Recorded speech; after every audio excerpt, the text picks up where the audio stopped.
Bom dia a todos, bom dia à comissão organizadora, Mário, Pedro, Fernanda, Alexandre. Como sempre, é uma honra e um prazer enorme estar aqui.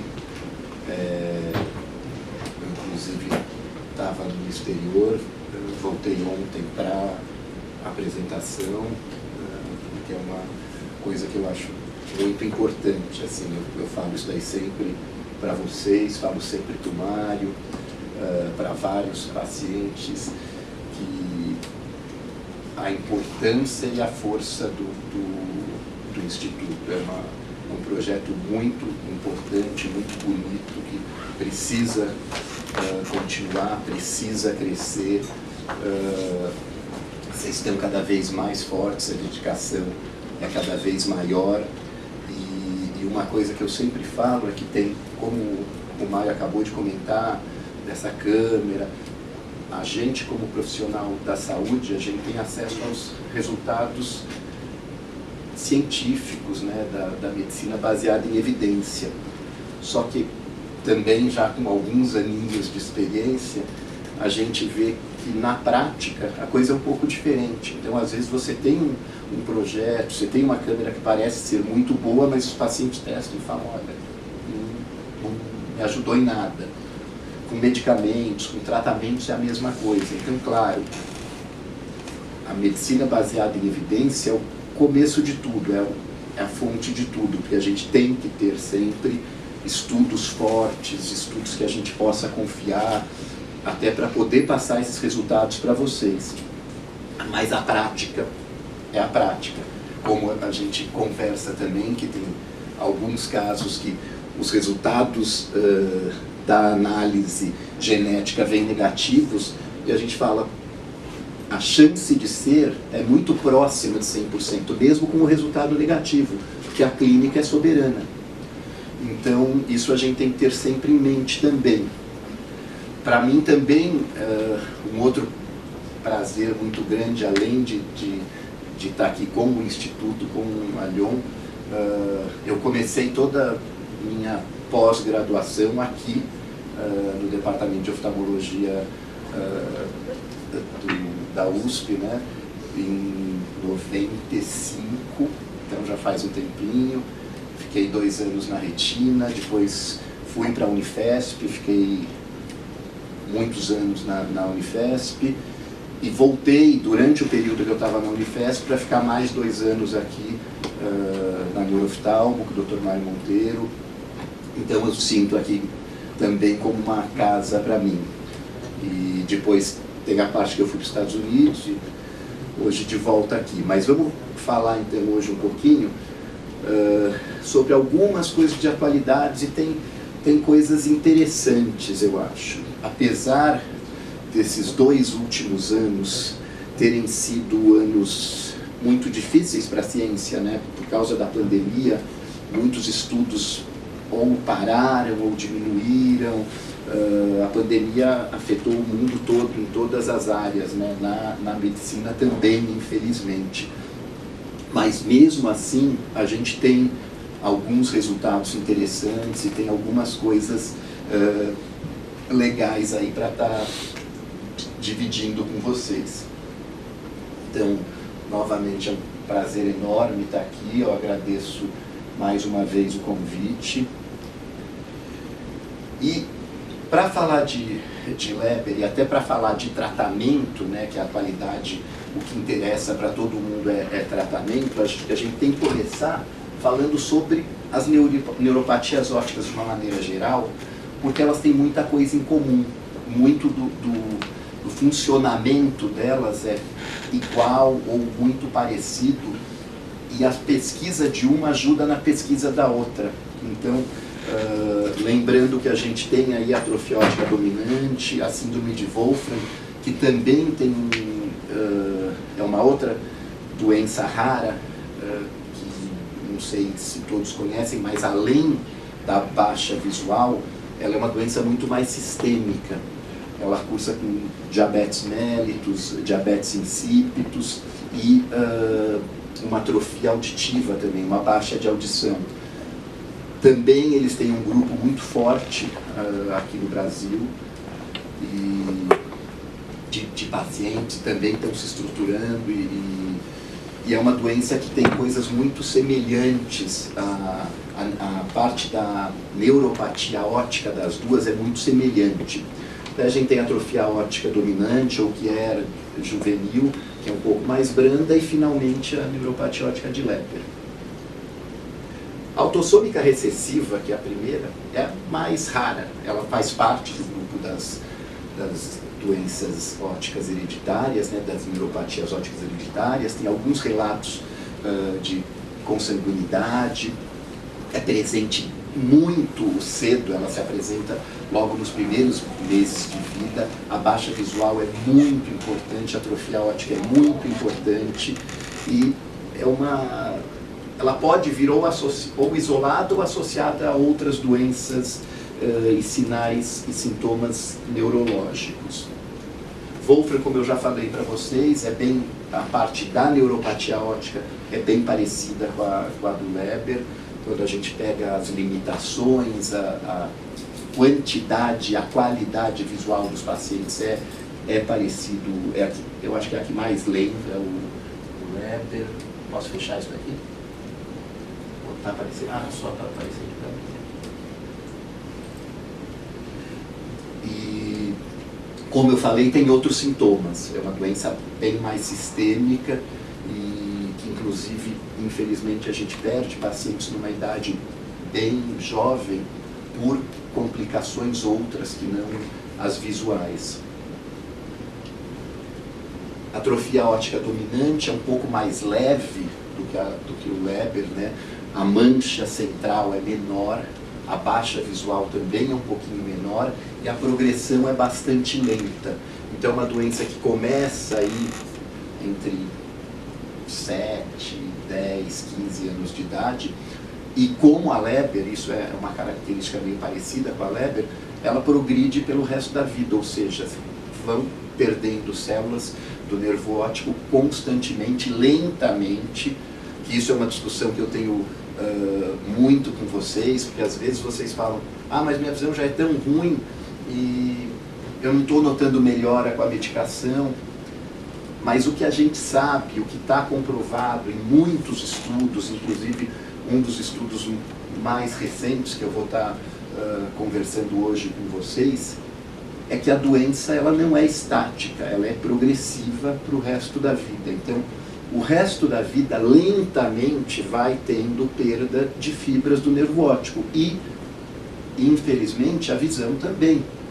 Claro, a visão é o que eu sempre falo para vocês, já é muito baixa, então para vocês perceberem essas mudanças é difícil. E para perceber também mudanças positivas também é difícil, porque às vezes a gente vê na consulta e a gente fica super feliz que teve um ganho, melhorou um pouco o campo visual, não teve perda de fibras no OCT, ou uma perda bem menor do que a gente esperaria se vocês não estivessem usando nenhum tipo de medicação. Só que para vocês é frustrante, porque vocês falam, mas a gente não nota muita diferença na visão. Não, porque é lento. Tanto a piora quanto a melhora, infelizmente, hoje ainda é lenta. Infelizmente, com o que a gente tem disponível de tratamento, ainda é lento. Tomara, todo mundo torce, o que eu torço, é que a gente tenha o mais rápido possível algo que promova um ganho visual mais rápido. Mas, infelizmente, a gente ainda não tem. A atrofia óptica dominante, só para terminar, as mutações genéticas são nesses genes OPA. E aqui mostrando, então, o campo visual que tem esse escotoma central, mas para quem lembra do de vocês, o de vocês é praticamente tudo preto. Aqui é uma perda central também, mas bem mais leve que no Leber. E já no fundo do olho, a gente tem essa wedge shape, né, uma palidez da borda do nervo óptico. Vocês veem que não é o nervo óptico inteiro que está pálido, né? Uma parte dele ainda é rosada, e essa outra parte mais branca é a parte que tem atrofia. E aqui mais ou menos a mesma coisa, mostrando a atrofia e a perda de campo visual central. Então, entrando na neuropatia óptica de Leber, que é o que interessa mais hoje a gente aqui nesse programa, os estudos mais recentes estão mostrando que a prevalência é mais alta do que a gente imaginava. Antes a gente imaginava que ela era mais rara. Mas por quê? Porque não se fazia diagnóstico. Infelizmente, um dos últimos tópicos da nossa conversa de hoje é um trabalho que acabou de ser publicado, agora em abril de 22, e que um dos pontos que eles tocam é isso, o tempo que se leva para fazer diagnóstico, que é um tempo que é super precioso. Quanto antes a gente faz o diagnóstico, maior a nossa chance de poder intervir.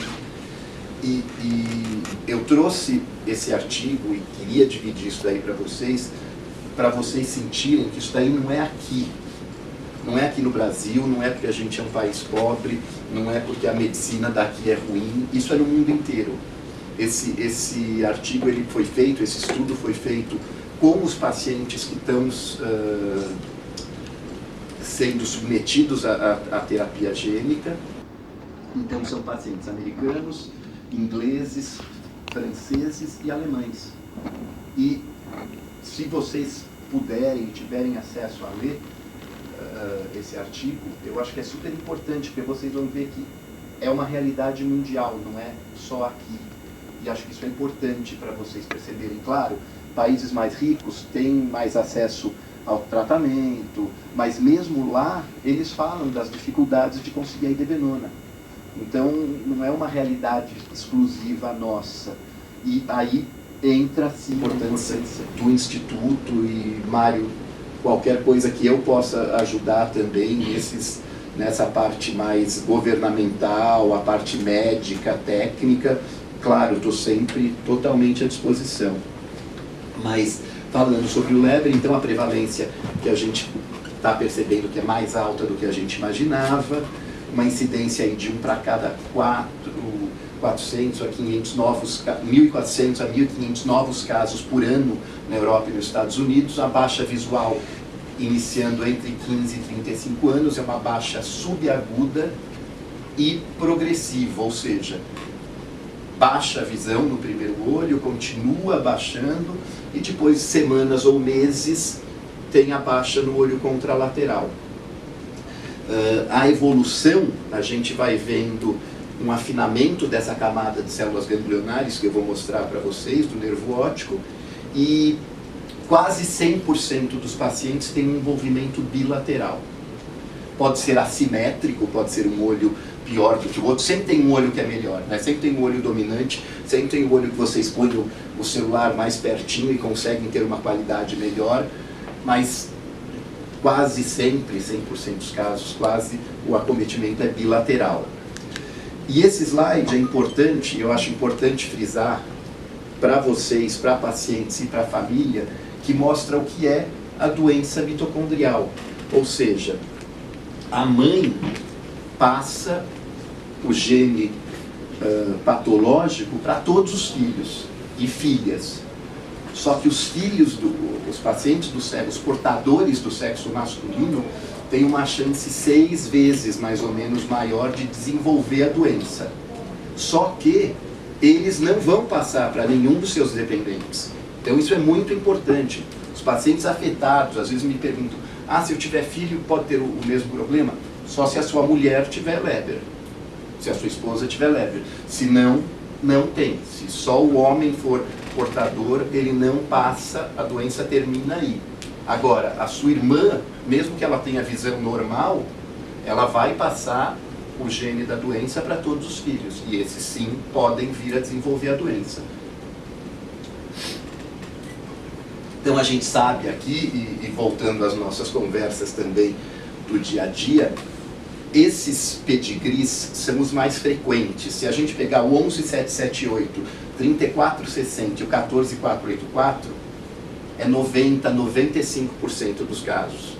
Mas todo ano, nos locais em que tem uma genética voltada para isso, a gente sempre descobre alguma localização nova, alguma mutação nova, que não são colocados nos testes comerciais, porque são 1, 2, 3 casos, e para colocar isso daí num teste comercial, o custo do teste iria dobrar. Então, o fato de você ter, às vezes, um exame negativo não significa que você não tenha a doença. Então, essa mensagem também é importante. Como eu falei, bem mais comum em homens, uma alteração que também muita gente ainda não percebe, que é a alteração da visão de cores. A visão de cores é uma das principais funções do nervo óptico. Então, quando a gente faz aqueles testes para vocês tentarem ver os números com os pontinhos, tem gente que fala, não, mas eu não sou daltônico. Não tem nada a ver com daltonismo. Essa alteração da visão de cores é uma das características, uma das funções do nervo óptico. E no campo visual, a mancha central, que é o que atrapalha mais no dia a dia. Então, na fase aguda, a gente tem basicamente alterações de edema da camada de fibras nervosas, que eu vou estar mostrando para vocês. Pode ter alterações vasculares no nervo óptico, e com o tempo vai evoluindo uma perda dessa camada de fibras nervosas e atrofia óptica. O prognóstico ainda é ruim, ou seja, a gente está cada vez melhor, está cada vez mais próximo do tratamento, de um tratamento eficaz, mas ainda o que a gente tem na prática hoje é a idebenona, que para muitos pacientes funciona. A gente tem pacientes aqui na sala que com a idebenona voltaram a uma vida normal, estudam, se formaram, trabalham, mas infelizmente não é todo mundo que responde da mesma maneira. Isso é um outro ponto muito importante. Isso é em tudo na medicina, não só no Leber. A resposta é individual, infelizmente. A gente sabe estatisticamente que existe um ganho. E além disso, o mais importante, a progressão da doença ou é muito menor ou não existe com o uso da idebenona. Mas esse ganho e mesmo essa progressão da doença varia muito de indivíduo para indivíduo. Isso a gente não tem como saber, não existe um teste que a gente faça que fale, você vai responder bem ao tratamento. É só tentando. Infelizmente, isso não tem muito o que fazer. Mas o que eu falo pela minha experiência aqui no exterior e pelo conhecimento da medicina baseada em evidência, hoje ainda é o que temos de melhor para a doença. A parte do aconselhamento genético também, como eu falei, é super importante. E existem alterações outras que a gente pode, do mesmo jeito que a gente falou do long like, né, que todos os sintomas parecem, mas o exame é negativo, tem outros que além da baixa visual, tem outras alterações, como cardiológicas, neurológicas, neuromusculares, que aí seria o long plus, né? Então aqui é mostrando uma outra coisa que eu não sei se tem em slide, eu acho que tem, mas que é importante sempre frisar para vocês e para os familiares, para os irmãos, para as irmãs, é que a gente tem alterações subclínicas que aparecem muitas vezes antes de ter a baixa de visão. Então, por exemplo, nessa família que a gente acompanhou por 12 anos, 13 anos em Colatina, a gente via muitas vezes pacientes portadores com 100% de visão que chegavam para o exame, tinha uma alteraçãozinha no campo visual, tinha uma discreta alteração na visão de cores, tinha um edema na camada de fibras nervosas. Às vezes isso no ano seguinte desaparecia e continuava 100% de visão. E daí um dia, por algum motivo, que ninguém sabe qual que é o gatilho, a gente tem algumas ideias, daí a visão baixa. E daí é mais difícil de reverter esse processo. Mas existem já essas alterações subclínicas. Então são duas mensagens. Primeiro, que tem as alterações subclínicas que muitas vezes precedem a baixa visual. E segundo, que a doença é crônica, que ela continua progredindo. aqui mostrando um campo visual inicial, onde vocês veem que a mancha ainda é pequena, né? Isso daqui tudo, todo redondo é o campo visual do olho esquerdo e direito. Com o passar do tempo, aquele edema da camada de fibras nervosas vai diminuindo, vai começando a aparecer a atrofia óptica, a palidez do nervo óptico, que significa a perda das fibras do nervo óptico, e a mancha começa a aumentar. No OCT, a gente vê também essa mesma evolução. No início, tá, essa linha preta, ela deveria estar dentro do espaço verde, que é o normal. Vocês veem que em alguns pontos ela está fora. Isso é um edema da camada de fibras nervosas.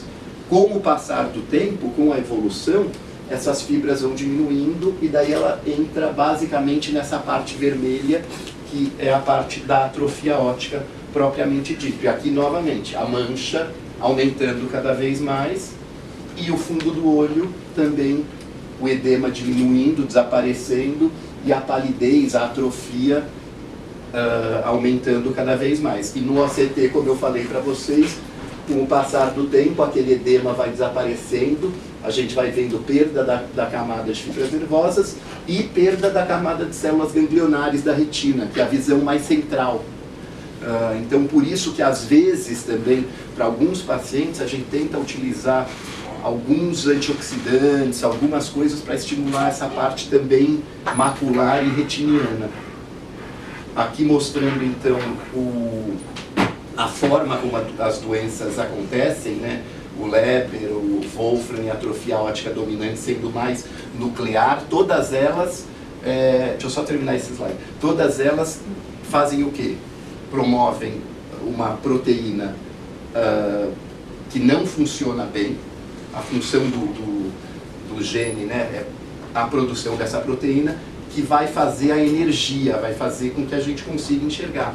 Aqui a proteína não tem um funcionamento bom. E o tratamento a gente tenta isso. Pois não, senhora? Doutor Felipe, o senhor falou no slide anterior do exame que pode ser feito, por exemplo, nos irmãos de quem já apresenta LOA. Qual que é aquele exame, que é aquela imagem, é o OCT, não? Não, o exame é um exame genético. O exame que eu falei das alterações... o fundo de olho. O fundo de olho ele pode mostrar alterações subclínicas. Subclínicas, Isso. Qual exame que é aquele? Em qualquer exame, tanto o exame de visão de cores, quanto o fundo de olho, quanto o campo visual, porque em cada paciente algum exame pode estar alterado, não são todos que vão estar alterados. Então, basicamente, seria uma consulta de rotina neurooftalmológica que tudo seria avaliado. Tá, obrigada. Então, deixa eu correr um pouco, tem muita coisa para a gente conversar. Então, de tratamentos, que é a parte importante, na autossômica recessiva não tem nada comprovado. Wolfram, não vou falar muito, mas teve alguns tratamentos com esse dantrolene sódico que pareciam super promissores, mas os pacientes que eu tenho, que foram até para os Estados Unidos participar desses grupos de estudo, não tiveram uma melhora visual importante. Leber, então, generalidade de tratamento. Existe a recuperação espontânea, basicamente nessa mutação 14484, que chega até 60% dos casos, claro, uns recuperam um pouquinho, outros recuperam mais, as outras, a recuperação espontânea é bem pequena. Lembrar sempre de eliminar os fatores de risco, álcool, tabaco e alguns antibióticos e as opções de tratamento, que é o que a gente falou, a idebenona, o EP743 e a terapia gênica. Então, a idebenona, a ação primária dela, ela age como um carreador de elétrons nessa cadeia de transporte mitocondrial e facilita a produção de energia. Essa é a ação primária. Secundariamente, ela age como antioxidante e protegendo a membrana mitocondrial de danos oxidativos. Ela teve já vários estudos e ela se mostrou eficaz para o Leber, para a atrofia óptica dominante e para a Wolfram.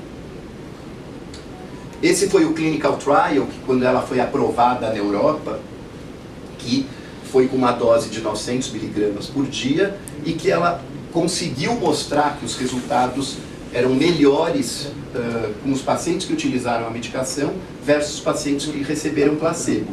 E a avaliação primária foi recuperação da acuidade visual, e ela sempre foi considerada segura e bem tolerada, que isso é super importante. Qualquer tratamento, para a gente falar que é bom, ele tem que ser seguro. Ele não pode melhorar a sua visão e piorar seu coração, piorar seu fígado. A idebenona é um medicamento seguro. Esse é um outro estudo retrospectivo que mostrou também que ela funciona. E o EP743 foi uma medicação, uma molécula que a gente ajudou a desenvolver lá nos Estados Unidos, que em teoria parecia ser muito mais potente que a idebenona. Na prática é muito parecida. A gente tem poucos tratamentos, poucos pacientes ainda tratados, muitos responderam bem ao tratamento, mas não foi aprovada pelo FDA, porque a gente não fez estudo com placebo, mas a ação dela, o que a gente vê hoje na prática, comparando os grupos que eu tenho recebendo idebenona e recebendo EP743, são similares. Então esse é um outro estudo de uma medicação semelhante à idebenona na forma de colírio, que também não se mostrou muito eficaz. O aconselhamento genético, como eu falei, é super importante, vocês saberem como funciona. E vamos falar então nos últimos minutos sobre a parte de terapia gênica e a parte um pouco do que tem aí de futuro. Então a terapia gênica, a gente tem basicamente uma empresa que produziu esse GSH010, que é um gene modificado que é carregado por esse vetor viral. Ele vai para o núcleo, produz as proteínas. Tem várias maneiras de mecanismos de ação, mas um deles é indo para o núcleo produzindo proteínas normais, e daí entrando na mitocôndria e também produzindo proteínas normais e energia. Ou tem um outro tipo de funcionamento que ele iria direto na mitocôndria. De qualquer maneira, é modificando o gene para o gene normal e para a produção das proteínas normais. Então, a Gencyte, que é essa empresa que a gente está participando dos estudos, eles começaram estudos na Europa e hoje nos Estados Unidos, em vários centros dos Estados Unidos. E já foram feitos vários estudos. O primeiro foi para entender a história natural da doença, que não acrescentou nada do que a gente já sabia. E daí começou a parte de tratamento. Então foram 2 estudos de tratamento, um com pacientes acometidos até 6 meses, outro com pacientes acometidos de 6 meses a 1 ano. A injeção é uma injeção intravítrea dentro do olho, que injeta esse vetor viral com o gene normal, que daí vai ou para o núcleo ou para a mitocôndria e modifica o gene e produz essas proteínas normais. O que os estudos mostraram para a gente? O REALITY, como eu falei, foi esse para entender a evolução natural da doença. O RESCUE e o REVERSE, que foram os que realmente foram os de tratamento, a diferença entre tempo de acometimento, mostraram que a medicação funciona. E uma coisa mais interessante ainda, a injeção é sempre em um olho só. A maioria dos pacientes teve melhora bilateral. Então isso é uma coisa super importante. Agora, estão pensando em começar o REFLECT, ou já estão começando o REFLECT, que é esse estudo com injeções bilaterais para ver se o resultado é melhor ou não. E ainda tem esse REALITY, que é um estudo que visa entender a evolução das alterações visuais, funcionais e estruturais e outros sintomas associados em pacientes com Leber.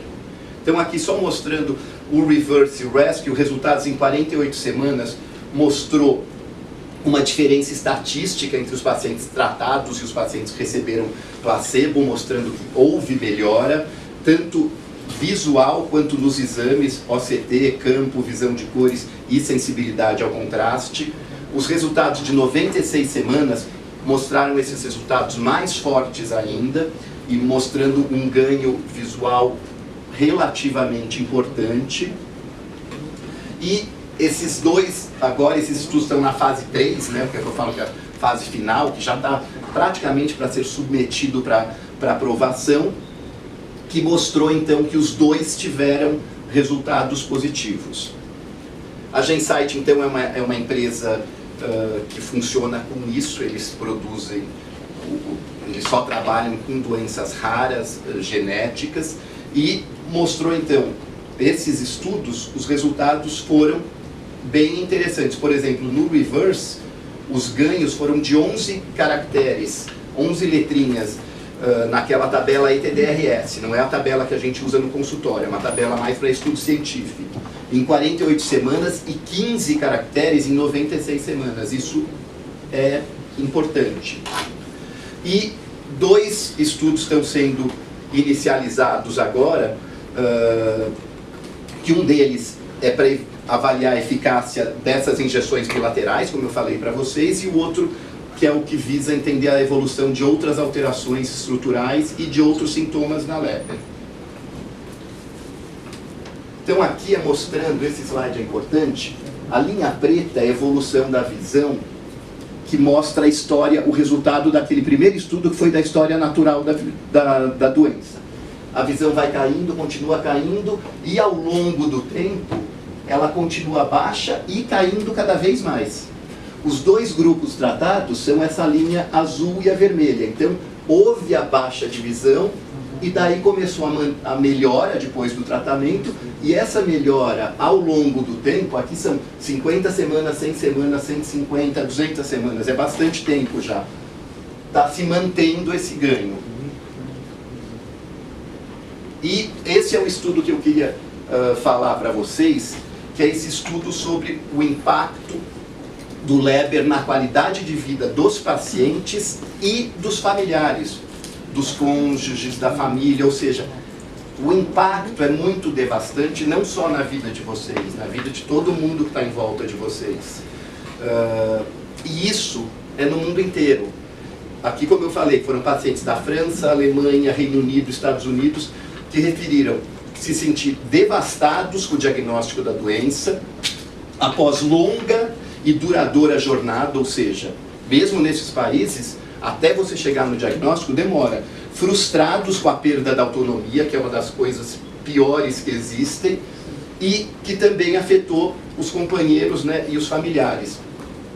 O impacto foi bem amplo por esse estudo. Foi em capacidades físicas, no bem-estar emocional, nas relações interpessoais, no trabalho, nos estudos, nas finanças e nas atividades recreacionais, ou seja, praticamente em todos os campos da vida. Então, por isso que eu acho que seria importante, ele acabou de ser publicado, foi agora em abril de 22, mas eu acho que para vocês seria interessante lerem, para falar, pelo menos para vocês sentirem, vocês já sentem isso no Reconvexo, mas sentirem que isso é no mundo inteiro, e que está tendo um esforço aí mundial da indústria e da parte médica para tentar chegar a um tratamento que possa dar uma qualidade de vida, uma qualidade visual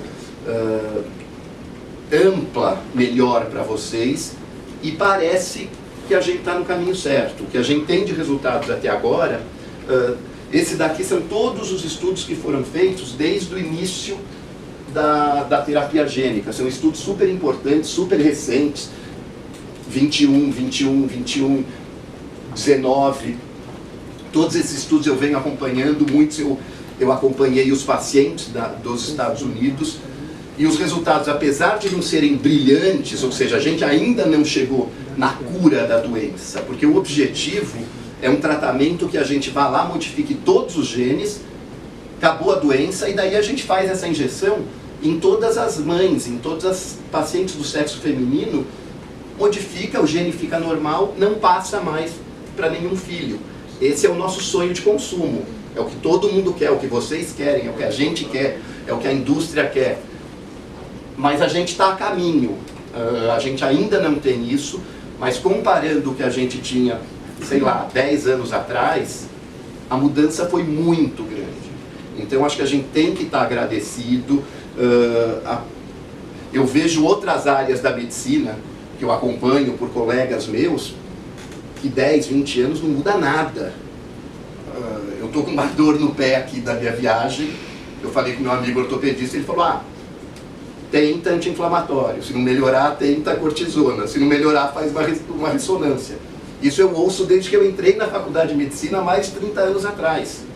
Então, não falando mal de outras especialidades, mas eu acho que a gente tem que estar agradecido que a gente está no caminho certo, e para o futuro a gente pode ter ainda muitas coisas. Pode ter tratamento com células-tronco, pode ter essas células neurais que modificam o gene. E, como eu falei, o futuro, o que a gente espera e o que eu acho que a gente vai conseguir é a prevenção da transmissão. Isso seria o sonho de todo mundo que está aqui, o sonho meu como médico, meu como pessoa. Então tem técnicas, tem estudos aí em andamento, então a gente tem que continuar acompanhando. Eu acho que a minha função como profissional da saúde é acompanhar essa parte médica, poder passar para vocês, poder dividir com vocês. Isso daqui funciona, isso daqui não funciona, isso daqui dá para confiar, o outro não dá.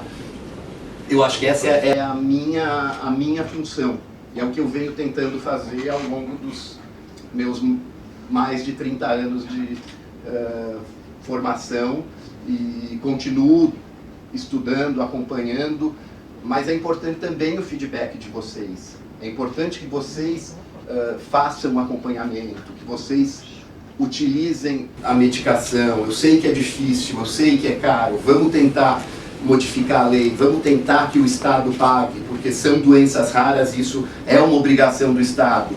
Mas enquanto a gente não consegue isso, vamos entrar com liminar. Eu tenho vários pacientes que ganharam liminar que o governo paga. Então, a mensagem que eu queria passar é da gente não desanimar. É difícil? É muito difícil. É uma doença que afeta, como eu mostrei nesse trabalho agora, a vida toda, todos os aspectos da vida de vocês. Mas a gente não pode se entregar, porque o que eu vejo também na minha prática clínica como profissional é que aqueles que se entregam, o resultado é pior.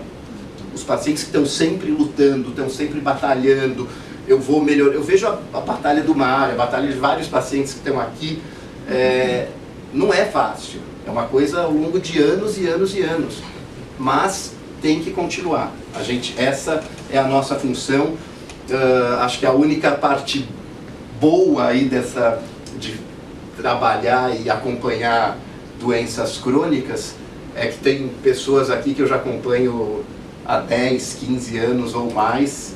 Então vocês, a família, acabam se tornando amigos, não só pacientes, e é uma satisfação muito grande a gente ver que vocês continuam batalhando, que muitos já conseguiram melhora, e se Deus quiser e se a ciência permitir, muitos mais vão conseguir melhoras ainda mais importantes com a evolução aí desses novos tratamentos que a gente tem disponíveis. Então, agradecer muito novamente o convite, é uma honra, como eu falei, estar aqui. Fica aqui o meu e-mail, qualquer coisa também, pessoas que não são pacientes, às vezes de outros estados, que não tem como vir, fica aí o contato, podem entrar em contato, é um prazer. E mais uma vez, meu muito obrigado.